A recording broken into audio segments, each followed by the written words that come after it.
में हमने देखा था कि in order to find out the angle theta between any two lines हम इस डॉट प्रोडक्ट का इस्तेमाल जो है वो ज़्यादा करते हैं, और ये एंगल थीटा फाइंड करने के लिए हम कोई से भी दो वेक्टर्स जो उन दो लाइंस के अलोंग एक्ट कर रहे हो उनका डॉट प्रोडक्ट जो है वो यूज़ कर सकते हैं for finding that angle theta.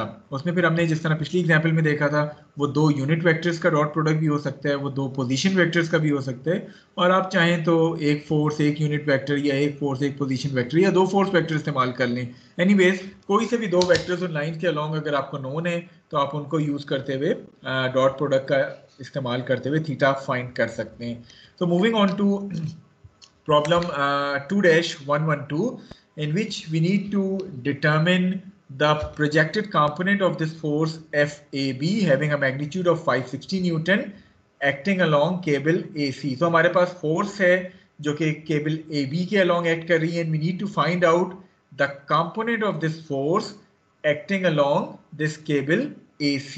So again the procedure is going to be very much similar जो अभी तक इससे पहले हम करते चले आए हैं कि सबसे पहले अगर हम किसी तरह ये एंगल थीटा फाइंड कर लें बिटवीन AB एंड AC तो हमारे लिए इस फोर्स का कंपोनेंट AC के अलोंग फाइंड करना आसान हो जाएगा। Okay, now in order to find out this angle theta we need two vectors, one along line AB, the other one along line AC. So first of all, what should be the coordinates of point A? Sir, 3. In which Sir, direction? 0, sir, Sir, 0, 3, 0 3 0 ठीक है sir, 3 में So divide है. 0, 3, 0 are going to be the coordinates of point B, point A. In order to reach point B, we need to travel this much of amount along the negative x-axis and this much of amount along the positive z-axis. So accordingly, the coordinates of point B would become minus 1.5, 1 minus 1.5. Y में कितना है? So 0. 0 sir 0. And what about the z coordinate? Sir, 1. 1. So minus 1.5, 0 and 1 are going to be the coordinates of point B. Similarly, in order to reach point C, we need to travel this much of amount along the positive x-axis and this much of amount along the positive z-axis. So accordingly, the coordinates of point C would become 1.5 along x-axis, 0 along y-axis and 3 along the z-axis. So ये आपके पास point B और point C के coordinates आ गए. So writing the position vectors which is RAB, that RAB position vector is going to be minus 1.5 I minus 3J plus K. So this is going to be the position vector RAB. Its magnitude would be equal to RAB's magnitude, and that is 3.5 meters. Similarly, moving on to the next line, which is line AC, you need to find out a position vector along this line. So our AC would become 1.5 I minus 3J plus 3K. So this is going to be our AC 1.5 I minus 3J plus 3K, and its magnitude would be our AC equal to 4.5 meter. So you have found these two vectors RAB and RAC. So in the next step, we need to find out this angle theta, which is basically cos inverse RAB dot RAC divided by 3.5 into 4.5. ऐसा ही है? Yes, sir. Okay, so again rewriting it cos inverse. What about the numerator of this term? sir, negative 1.5 multiplied by 1.5. So minus 1.5 into 1.5 plus Sir, 9.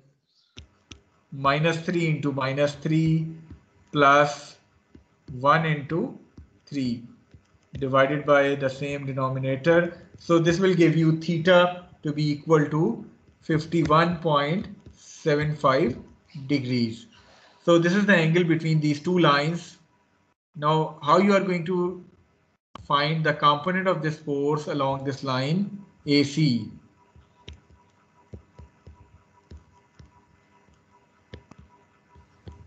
Sir force का cos component हो जाएगा. So it should be equal to 560 cos of 51.75. So that will give you its value to be equal to 346.69 Newton. ठीक है, यहाँ तक clear है? Yes, sir. Okay, what about rewriting this component in terms of Cartesian notation? How you are going to rewrite it in terms of Cartesian notation?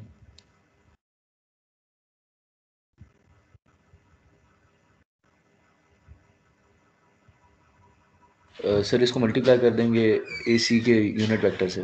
That's correct. So आपने RAC determine कर लिया था, which is this particular term. आपने unit vector find करना है along line AC. So आपने इस magnitude को जो 346.69 आया है इसको यूनिट वेक्टर UAC से मल्टीप्लाई कर देना है. So you are going to get the Cartesian vector notation. I hope के क्लियर है. देखो कोई पॉइंट जो आप डिस्कस करना चाहें regarding this problem 2-112.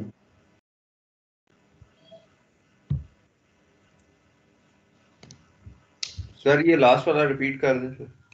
देखें, अब आपके पास आपने ये एंगल थीटा जो है वो डिटरमिन कर लिया. इस एंगल थीटा की बेसिस पे आपने इस FAB का कंपोनेंट फाइंड कर लिया जो कि AC के अलोंग है. वो कंपोनेंट का मैग्नीट्यूड आपके पास आया था 346.69 न्यूटन. ठीक है, अब आपसे कहा जा रहा है कि इस कंपोनेंट को कार्टेशियन वेक्टर नोटेशन की फॉर्म में लिखें. तो in order to write it in terms of Cartesian notation, ये कंपोनेंट जो है इसको आपने वेक्टर फॉर्म में लिखना है. उसका क्या तरीका है कि ये जो मैग्नीट्यूड आया है इसका वेक्टर का, इसको आप मल्टीप्लाई कर दें बाय यूनिट वेक्टर UAC. आपको इस वेक्टर कंपोनेंट का कार्टेशियन नोटेशन मिल जाएगा. अब ये UAC कैसे आएगा आपके पास?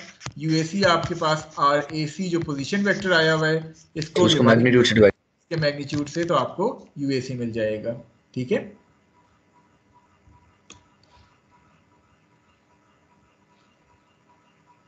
क्लियर है? Yes, sir. Shall we move forward? दो आसान प्रॉब्लम्स हैं और उसके बाद हम फाइनल आखिरी प्रॉब्लम करेंगे जो कि थोड़ा सा आपकी ज्योमेट्री को, ट्रिग्नोमेट्री को थोड़ा सा टेस्ट करेगा.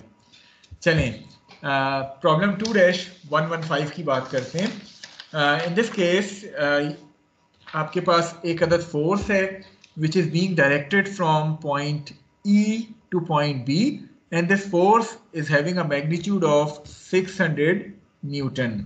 आपने करना क्या है कि you need to determine the magnitude of components of this force acting along and perpendicular to the segment DE of the pipe assembly. ठीक है, ये जो सेगमेंट है इसके अलॉन्ग आपने इस फोर्स को रिजॉल्व करना है और इसके परपेंडिकुलर आपने इस फोर्स को रिजॉल्व करना है.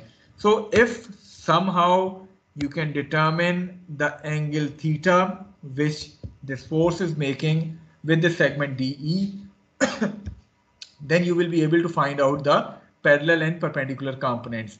But in order to find out this angle theta, you would be requiring any two vectors acting along line EB and ED. उसके लिए आपको चाहिए क्या कि आपको इन तमाम पॉइंट्स के कोऑर्डिनेट्स चाहिए. So since A is our origin, so the coordinates of the origin point are going to be 0, 0 and 0. What about point B? Coordinates of point B? Sir, 0, 2 or 0. 0 to 0. Okay, so the coordinates of point B are going to be 0, 2 and 0. What about point C?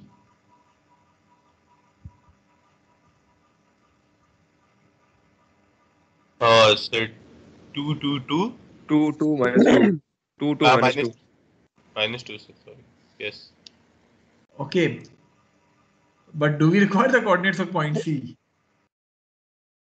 Sir, 0, 2 minus 2. नहीं, देखें मेरा अगला सवाल, do we require the coordinates of point C? No, sir. So if it is not required, so please don't waste your time in finding the coordinates of point C. Maybe जरूरत भी ना हो और आप कोई गलत coordinates लिख दें एग्जाम में, खामखा में आपका मार्क्स जो है वो डिडक्ट हो जाए. Okay, what about point D? Can you find out the coordinates of point D? वो तो चाहिए आपको, but what are the coordinates of point yes sir, D की चाहिए। सर 2 4 और sir 4 the x coordinate is 4। वो आपने कैसे जज किया? आपके पास पॉइंट डी तक पहुंचने के लिए ओरिजिन से इतना एक्स डायरेक्शन में 2 यूनिट्स ट्रेवल किया, प्लस सी से डी तक भी जो है वो 2 यूनिट्स है। So overall the x coordinate of point D is going to be 4। ठीक है, ये पॉइंट क्लियर है देखो? Yes sir. Okay, what about, जी पूछें। सर लेकिन इनके दरमियान गैप भी तो है ना, 2 और 2 के दरमियान, तो वो हम कितनी कंसीडर करेंगे लेंथ? नहीं, कौन गैप सा नहीं गैप है? कोई गैप नहीं है। ओके सर, वो 3D है ना, इसलिए लग रहा था। हाँ ओके सर। 3D है थोड़ा सा, आप कहीं इस गैप से उसको कंफ्यूज ना करें कि ये आपको नजर आ रहा है, नहीं 3D में बना हुआ है। अगर आप देखें ये लाइन यूं नीचे जाती है और यूं नीचे, और ये लाइन यहीं से स्टार्ट हो रही है। Okay sir. ठीक है, चलें। एक्स कोऑर्डिनेट मिल गया, what about the y coordinate of 2 D? Sir 2 2 So the y coordinate is going to be 2 units, जो कि आपके पास ये वाला गिवन है 2। What about the z coordinate? -2 sir sir. -2 So it is going to be -2. So overall the coordinates of point D are going to be 4, 2 and -2. Okay, what about point E? Coordinates point E के sir 4 5 -2। x coordinate तो change नहीं हो रहा, it would remain 4। जो y coordinate है उसमें ये 3 units जो है वो और चेंज हो रहा है। इट मींस कि 2 + 3 आपके पास 5 आ जाएगा। z कोऑर्डिनेट में कोई चेंज नहीं है, so 4 5 and -2 are going to be the coordinates of point E। I hope that the coordinates of point B, D and E are clear to all of you.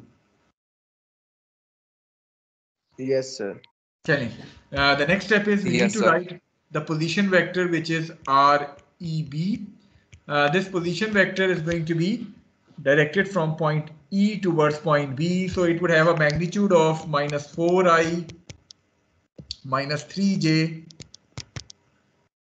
plus 2k, ऐसे ही है। Yes sir.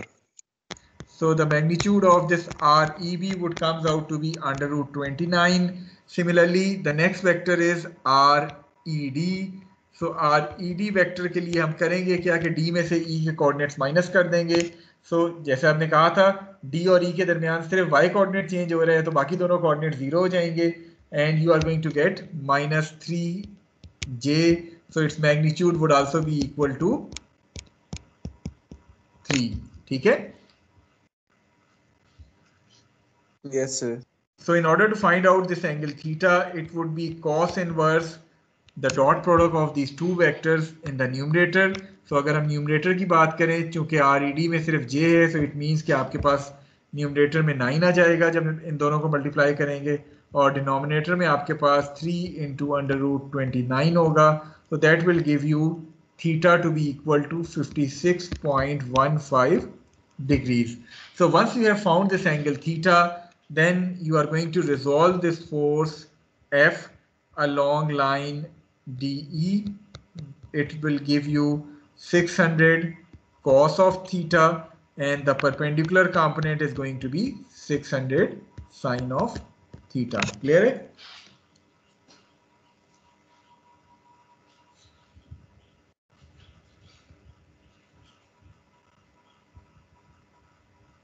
Any question which you want to ask?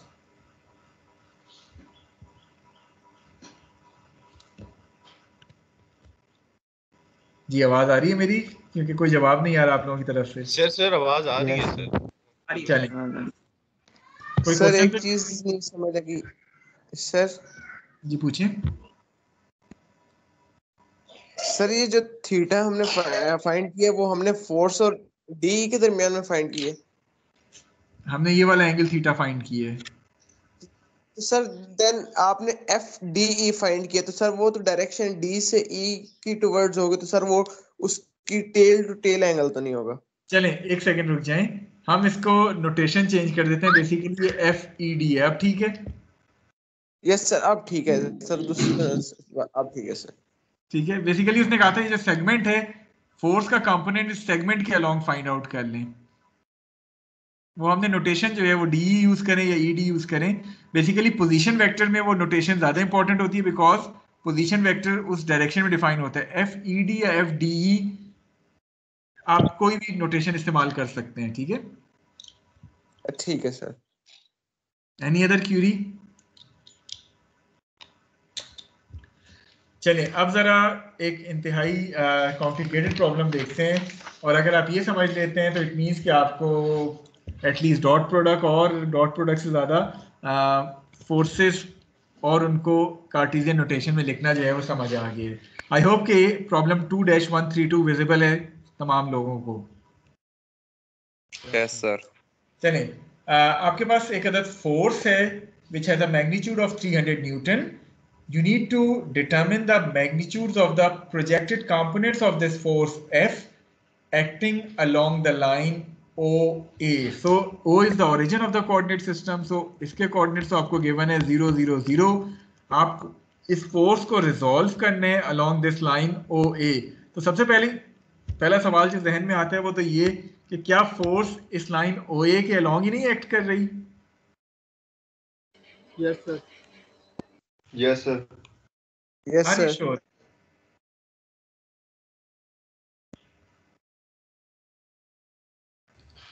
नहीं sir, sir ये force जो है क्या कहते हैं वाई डायरेक्शन में, इसके आगे वाई डायरेक्शन में 30 फोर्स डिग्री तो पे जो है वो act इस कर रही है। प्लेन में एक्ट कर रही है। लाइन OA आपके पास ये बन रही है, तो थोड़ा सा एंगल है इन दोनों के दरमियान जो कि थीटा के तौर पे आपने डिटरमिन करना है। So this force is not acting along this line OA। सबसे पहली बात तो ये नोट कर लें। ये पॉइंट क्लियर है रेक को? Yes yes sir. सर। चलें अब इस फोर्स को इस लाइन OA के अलोंग इसकी प्रोजेक्शन फाइंड आउट करने के लिए, उसका कंपोनेंट फाइंड आउट करने के लिए you will be requiring the coordinates of point O, the coordinates of point A, as well as you need to write this force F in terms of its Cartesian notation, ताकि आपको दो vectors मिल जाएं। एक ये force vector हो जाएगा, एक vector ROA हो जाएगा। दोनों का थीटा आप डिटरमिन करके कॉस और साइन की फॉर्म में इसके कंपोनेंट जो है वो डिटरमिन कर सकते हैं। ऐसे ही है। Yes sir. चलें तो we will be requiring the coordinates of point A. थोड़ा सा गौर से इन कोऑर्डिनेट्स को समझें क्योंकि इसमें आपकी ज्योमेट्री और ट्रिग्नोमेट्री काफ़ी ज़्यादा टेस्ट की जाएगी। चलें we will start with the y coordinate of A because it is simple to read from the figure. So what should be the y coordinate? Sir 300। 300। Sir यानी 300। अगर गौर से देखें आपको पॉइंट A तक पहुंचने के लिए you need to travel this much of amount along the positive y axis. Since this amount is 300 millimeter, so मैं YA जो है वो 300 मिलीमीटर में ही फिलहाल लिख देता हूँ, आखिर में मैं इसको मीटर में कन्वर्ट कर दूंगा। Okay, in order to travel to point A, y axis के बाद आपको x डायरेक्शन में इतना ट्रेवल करना होगा। -300। आपको z डायरेक्शन में थोड़ा सा भी गौर से देखते जाएं, मैं आपसे आंसर अभी पूछूंगा। आपको z डायरेक्शन में इतना ट्रेवल करना होगा जो कि येलो कलर से आपको नजर आ रहा है। And then finally you need to travel along the x-axis by this much of amount. ऐसा ही है।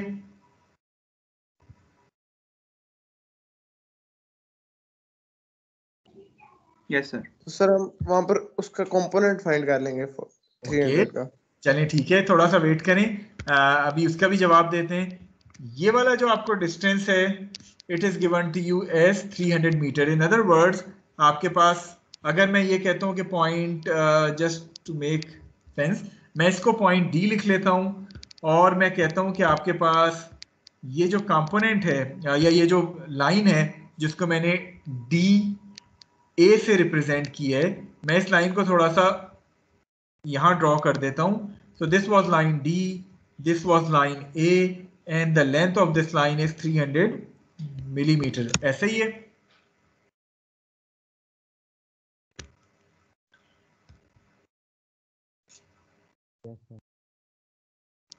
Yes sir. इसके दो कंपोनेंट्स आपने बनाए हैं। One is this component which is being shown to you with a red color. The other one is dark blue.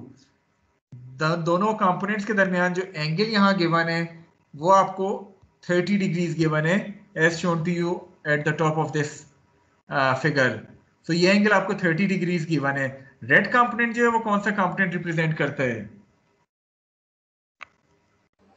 भाई sir red वाला. Sir cos red वाला सॉरी.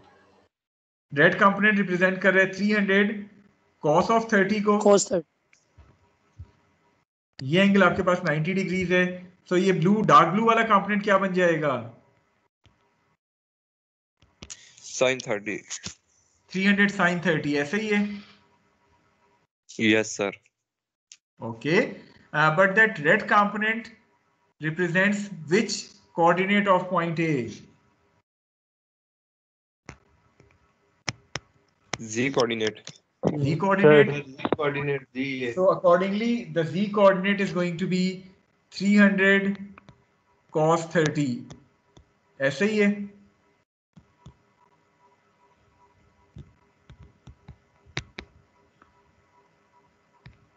ये चीज क्लियर है? देखो Z कोऑर्डिनेट.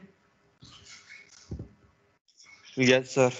यही Z कोऑर्डिनेट मैंने यहाँ येलो से शो किया हुआ है जो एक्चुअल फिगर है.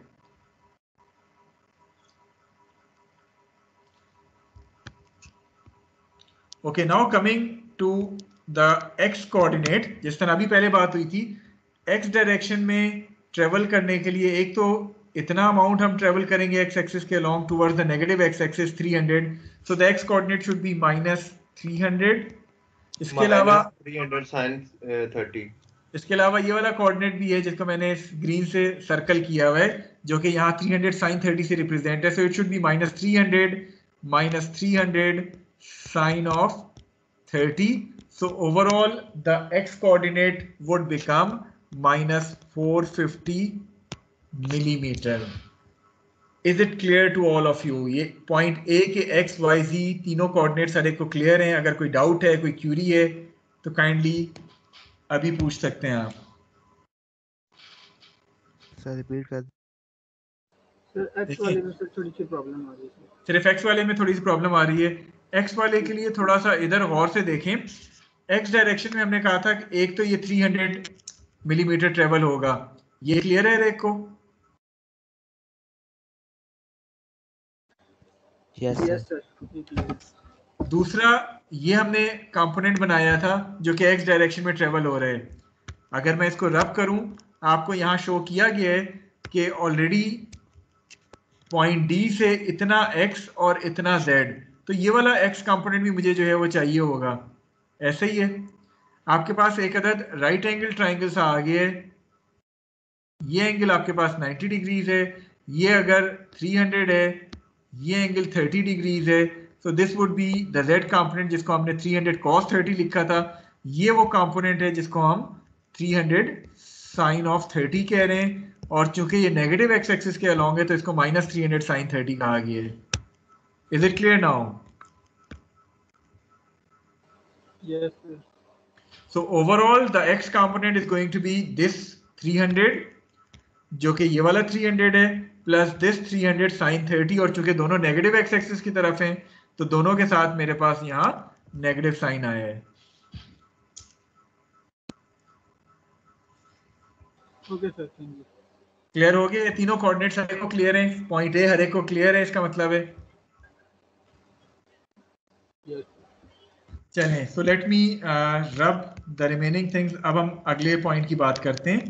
तो पॉइंट ए के मुझे कोऑर्डिनेट्स मिल गए, x coordinate, y coordinate as well as z coordinate, जो कि ऑलरेडी मैंने यहाँ शो कर दिया. Now I am rubbing this. चलें, अब आते हैं आर ओ ए की तरफ. वो अब चूंकि आपको ए के कोऑर्डिनेट्स मिल गए, ओ के कोऑर्डिनेट्स मिल गए, so R O A is not going to be a big deal now.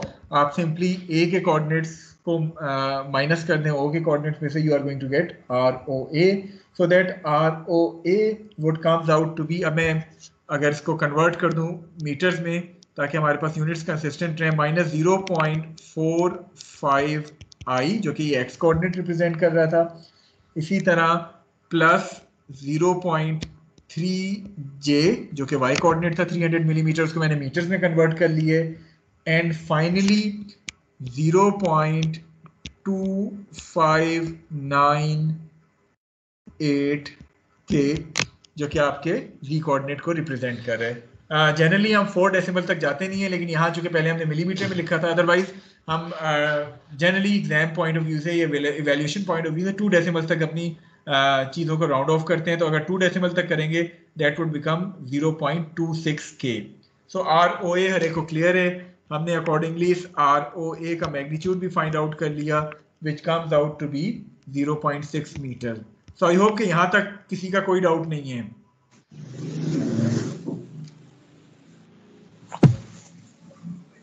No sir.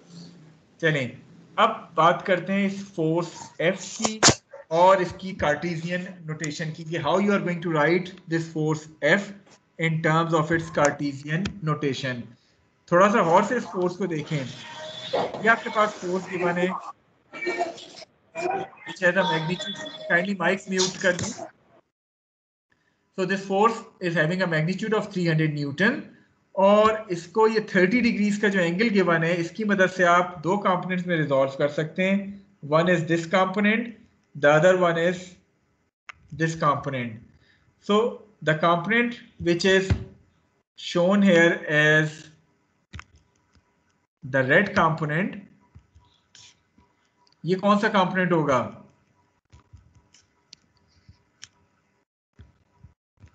Sir ये एक्स कंपोनेंट होगा सर, कोस वाला। Are you sure? X cos तो सही है आपका, ये 300 cos 30 हो गया बिकॉज एंगल इससे गिवन है आपको, but is it x component? ये किस एक्सिस के अलावा? Sir y component. So it is basically y component, and since it is acting along the positive y axis, so it means के अगर मैं f की कार्टेशियन नोटेशन की बात करूं तो मुझे इसका y कंपोनेंट मिल गया, जिसको मैंने 300 cos 30 j के तौर पे लिख दिए। ठीक है, अब x और z कंपोनेंट मुझे फाइंड करना है। यहां तक क्लियर है रेक को? अच्छा, ये जो कंपोनेंट मैंने ग्रीन से शो किया है, इसका एक्सी प्लेन है।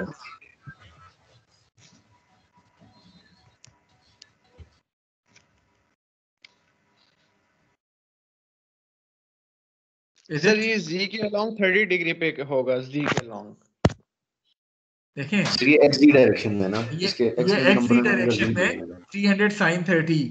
अब आपके पास बात वही आ गई कि this component is acting along this line.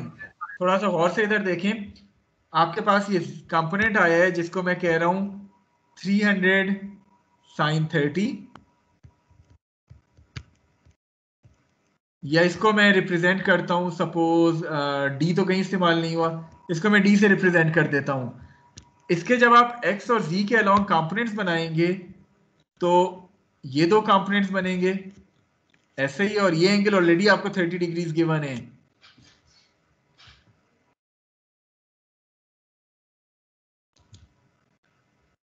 So this component would become d cos 30 and this component would become d sin 30, isn't it? Yes sir. So overall आपके पास x component क्या बना? d sin 30 with a negative sign because it is acting towards the negative x-axis. So we can write this x component to be equal to minus 300 sin 30 sin 30 I, ऐसे ही है। Yes sir. इसी तरह आपका जो z component बना वो क्या बना? d cos 30 और d मेरे पास 300 sin 30 है, so it would become 300 sin 30 cos 30 k. So overall f would be equal to minus 300 sin 30 sin 30 I plus 300 cos 30 j plus 300 sin 30 cos 30 k. I hope कि ये Cartesian notation of f is clear to all of you. Sir मुझे वो सब कुछ समझ आ गया, मगर sir ये 30 की नहीं समझ आई, ये 30 डिग्री कहाँ से आ गया? 300 sin 30 के। अच्छा देखें, आपको ये 300 sin 30 नहीं समझ आया? ये वाला जो मैंने रेड से किया है यहाँ ट्रायंगल में। सर नहीं, वो मुझे समझ आ गया, मुझे ये एंगल का नहीं पता कि 30 एंगल कैसे आया है। अच्छा चलिए थोड़ा सा और से यहाँ देखें। मैं इस फिगर को थोड़ा रब करके आपको दोबारा समझाने की कोशिश करता हूँ। सबसे पहली बात तो ये है कि अभी हमने जिस तरह बात की f 30 डिग्रीज बना रहा है with respect to y axis, तो ये कंपोनेंट तो आपको 300 cos 30 मिल गया और ये कंपोनेंट आपको मिल गया 300 sin 30। यहाँ तक समझ आ गई है? जी सर, यहाँ तक समझ आ गई। ठीक है, अब ये कंपोनेंट जो 300 sin 30 है ये इस एक्सिस के अलॉन्ग एक्ट कर रहा है, ये फर्दर एंगल बना रहा है z एक्सिस से 30 डिग्री। तो जब आप इसको रिजॉल्व करेंगे इसके ये दो कंपोनेंट्स बनेंगे, this is 300 sin 30 cos 30, this is 300 sin 30 sin 30। ठीक हो गया सर, समझ गए, समझ आ गई। तो यही मैंने कहा था, अगर आप इस प्रॉब्लम को समझ लेते हैं तो एटलीस्ट जितना भी कॉम्प्लेक्स प्रॉब्लम दिया जाए आपको, आप उसको रिजॉल्व कर सकते हैं अगर आपको ये सारे एंगल्स वगैरह क्लियर हो गए। So any other query relevant to this Cartesian notation of f?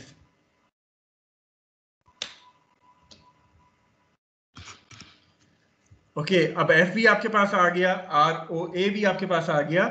अब थीटा कैसे फाइंड करना है हमें?